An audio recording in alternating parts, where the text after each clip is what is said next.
Chicos, con este video quisiera poder dejarles claro qué es lo que ustedes tienen que recordar, que es lo más importante de este tema de los determinantes biológicos de la personalidad. Ustedes ya han visto el otro gran grupo de factores que influyen en la personalidad, que son los factores ambientales. Y lo que tienen que tener claro es cómo es la interacción entre ambos grupos de factores.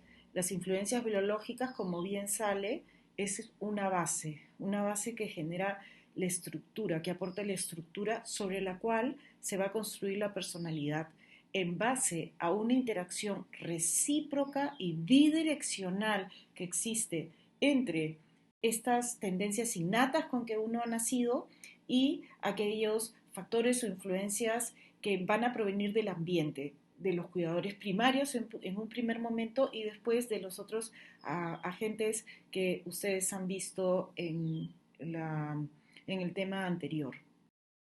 Quiero recalcar, poniéndolo, o sea, sobre esta interacción recíproca y diferenciada en cada ser humano. Y les voy a poner un ejemplo.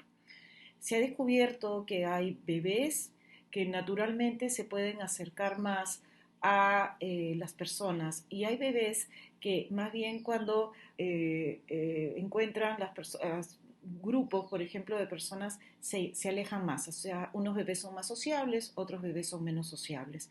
Entonces, ¿qué pasaría si ante un bebé que, por ejemplo, un adulto se le acerca y le hace quecos, no le hace muecas, y si el bebito a eso le gusta, le va a responder también muy alegremente y eso va a generar que el adulto, por ejemplo, le siga conversando.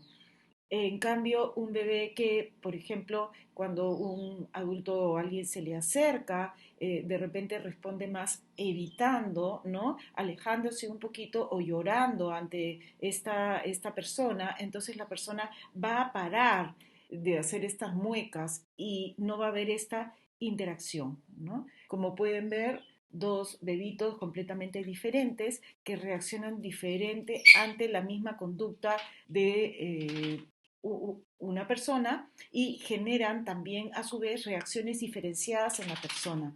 Y estas interacciones son las que hacen que esta personalidad, esta base, se vaya moldeando y puede ser que aumente en grado o disminuya en grado. ¿No? Digamos, en este bebito, por ejemplo, que de repente se aleja un poquito más de la gente, pero si tiene una mamá que es paciente, que es tolerante, que de repente lo abraza y lo ayuda a estar en contacto con otras personas, probablemente esas tendencias a no sociabilizar se van a moderar, ¿no?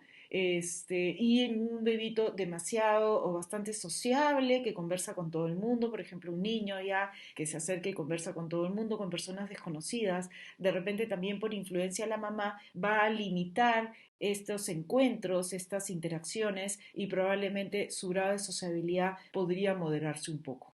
Eso es lo que nosotros queremos darles a entender. Acá ustedes van a ver que hay un link de un video TED. Yo los animo a que ustedes lo vean.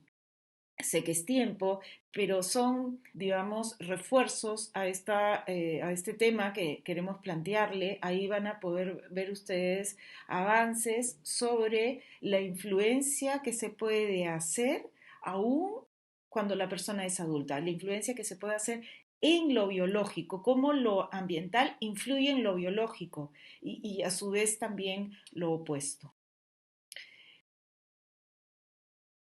De ahí pasamos a esta lámina, que es una lámina esencial. Ahí pueden ver ustedes cuáles son estos tres grupos de características biológicas de la personalidad.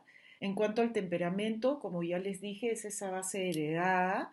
Ustedes tienen ahí una actividad donde pueden observar unos videos de unos bebitos y darse cuenta cuáles son los estudios que los teóricos del aporte biológico de la personalidad, llamados genetistas conductuales, afirman, ¿no?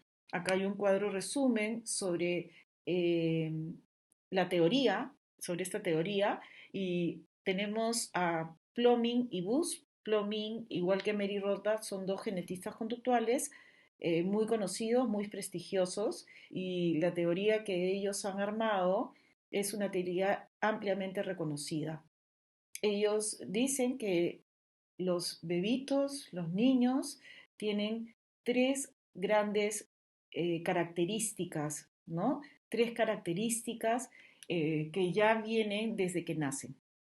Una de ellas, Pluming y Booth lo llaman sociabilidad, y en el caso de Mary Rothbard le llama conducta de aproximación, que tiene que ver con la sociabilidad, que tiene relación con esto, con el ejemplo que les dije, ¿no? El grado de sociabilidad que tiene un bebito, un niño, el agrado por estar con gente o el desagrado por estar con gente. Entonces se aproxima o no se aproxima a la gente, ¿no? La emocionalidad que tiene que ver con la facilidad y la intensidad con que uno se activa emocionalmente. Bus y Plumbing hablan de emocionalidad referida tanto a emociones de tinte agradable como emociones desagradables, y Mary Rothbard hace hincapié en la emocionalidad negativa, es decir, esa activación de emociones más desagradables que lleva a la persona a que se escape o a que evite con el fin de no experimentarlas. Y por último, Plumbing y Bus hablan de esta tercera característica, que es el nivel de actividad, que se refiere a cuál es la intensidad y la energía que tienen los bebitos, los niños. Tenemos bebitos muy vigorosos en cuanto a sus movimientos, ¿no? De hecho, es un precursor de ese trastorno llamado hiperactividad.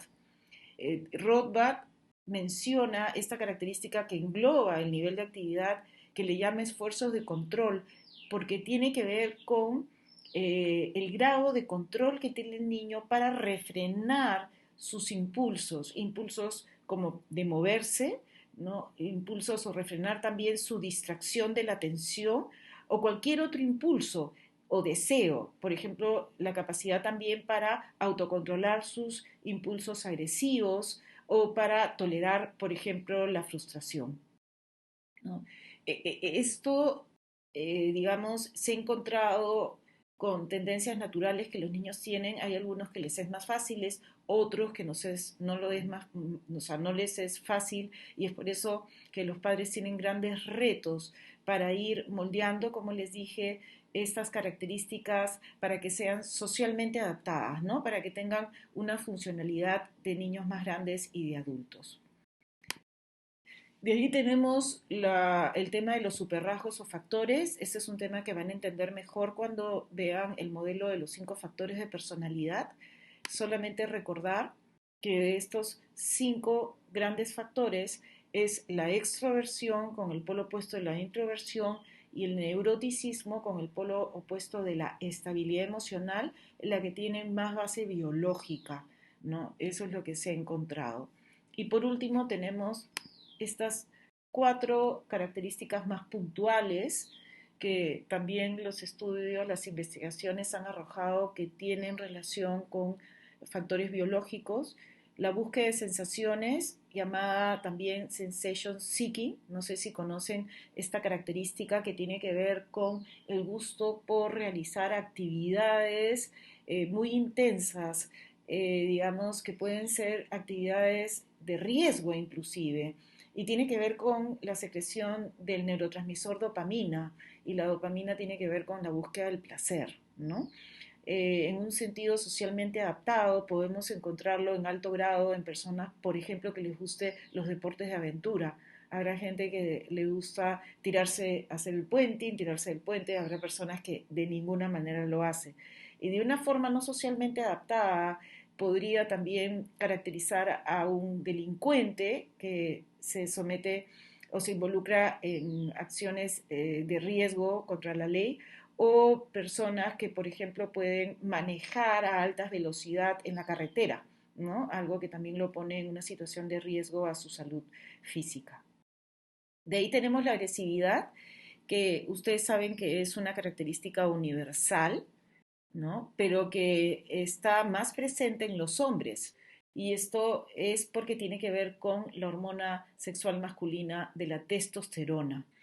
Se ha visto que a veces hay disfunciones a este nivel, relacionado con disfunciones de la secreción de testosterona, se ha visto que normalmente también la agresividad aumenta en los hombres en la edad de la adolescencia y esto es por un fin evolutivo. El aumento del impulso sexual para la procreación y el aumento del impulso agresivo también para proteger, que el macho proteja a la hembra y a la familia de otros depredadores. En la intensidad del afecto, esta es una característica que está más presente, se ha encontrado en mujeres y tiene que ver con la intensidad con que las personas experimentan sus afectos, sus emociones, sus sentimientos. Ustedes también conocerán, por ejemplo, que hay personas que cuando sienten algo lo sienten muy fuerte, ¿no? Así lo expresan, como si están enamoradas y dicen, uy, he conocido un chico y qué lindo, me encanta, con él me voy a casar, estoy muy enamorada, ¿no? Así tal cual, y si de repente rompen con esa persona y dicen, no, ya no puede ser, me voy a morir, ya nunca más voy a encontrar a alguien, ¿no? Entonces el dolor por la pérdida lo viven también tan intensamente y habrá personas que más bien son mucho más moduladas, ¿no? Moderadas en cómo experimentan sus sentimientos. Y por último, la orientación sexual, que es un tema bastante actual y muy polémico, pues ya se ha comprobado que en algunos casos la orientación homosexual puede tener que ver con factores biológicos. Se han hecho estudios de diferencias de estructuras anatómicas del cerebro y también de la secreción de hormonas prenatales en la madre, ¿no? Hay varias investigaciones que dan cuenta de la base biológica de la orientación homosexual en algunos casos. Bueno, todo eso lo van a encontrar en su diapositiva y vamos a tener también la oportunidad la videoconferencia de Zoom para poder aclarar sus dudas o para poder generar un debate interesante sobre este tema, ¿no? Sobre todos los temas tratados hasta ahora.